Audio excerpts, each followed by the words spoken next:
बेटा, कब तक हम इस पुरानी बाइक पर घूमेंगे? माँ, यही तो हमारा सहारा है।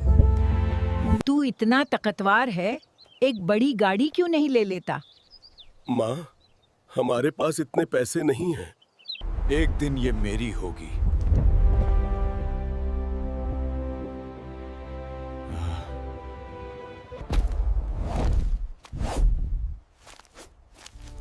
बस यही मौका है। तू अकेला आया है। माँ का सपना पूरा करने के लिए अकेला ही काफी हूँ। मुझे तुझ पर गर्व है बेटा। ये आपकी मुस्कान के लिए है माँ।